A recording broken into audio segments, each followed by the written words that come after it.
Definitely a lot to talk about locally now that the new Pope has been named. So many people have questions, to say the very least. Joining us now to discuss more and hopefully give us some clarity is Father Bentley Anderson, the Chair of Religious Studies over at Loyola University. Father Anderson, thank you so much for joining us this morning. A lot to get to. I think a lot of people were surprised that this was the route that was taken when it comes to selecting the first American Pope. I think a lot of people were very skeptical and unsure that this would actually be the choice in the end.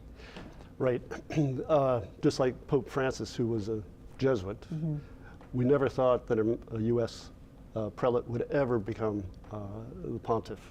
So it took, right. Are you shocked? I feel like you're shocked as well.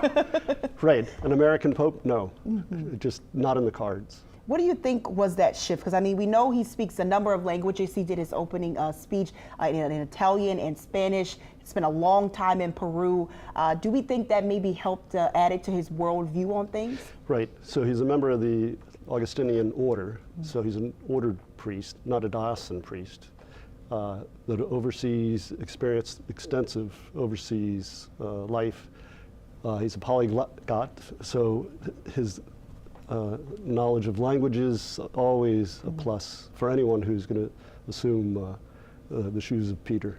Absolutely, and we're talking about 1.4 billion Catholics across the world. Obviously a very celebratory time, but following in the shoes of a very progressive Pope like Pope Francis, who was very vocal on issues like LGBTQ issues, as well as women's role in the church. How do we foresee Pope Leo kind of making his own path and making decisions that will affect 1.4 billion Catholics? So the fact that he chose the name Leo as his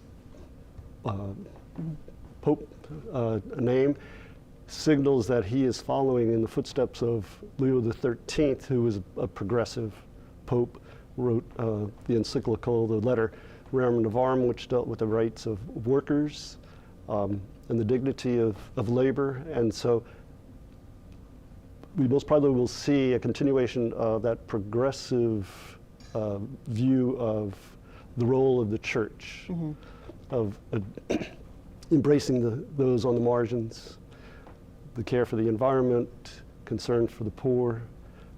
Immigration is going to, he's quite he's been vocal on that. Yeah.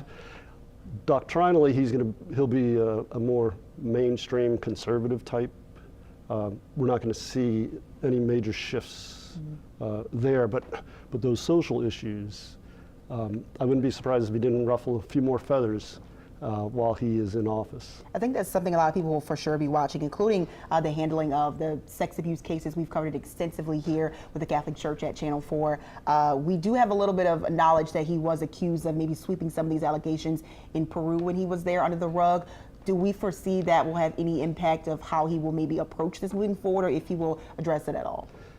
Well, the fact that he's an American and has seen what has happened here in the United States, he has a better insight to the situation. I would, from what little I've read, he didn't sweep things out of the allegations. That he did not move fast enough. I'm not sure that he would have been elected if folks thought that he had done something criminal, that he had not been doing his job. That would be an unmitigated disaster. Gotcha. And lastly, I mean, I know we're talking about the head of the Catholic Church. Obviously, we'll eventually see some trickle down here with all, the churches. Do you foresee this? Obviously we have the separation of church and state. Regardless of religion, regardless of background, how do you see this as a unifying moment for America with the first American Pope? So my non-Catholic friends, I went to Presbyterian College in Clinton, South Carolina, and some of my best friends from college are ministers, Presbyterian ministers. They're very happy they were very happy with Pope Francis, and they are happy about Leo, because they see that ecumenical thread continuing.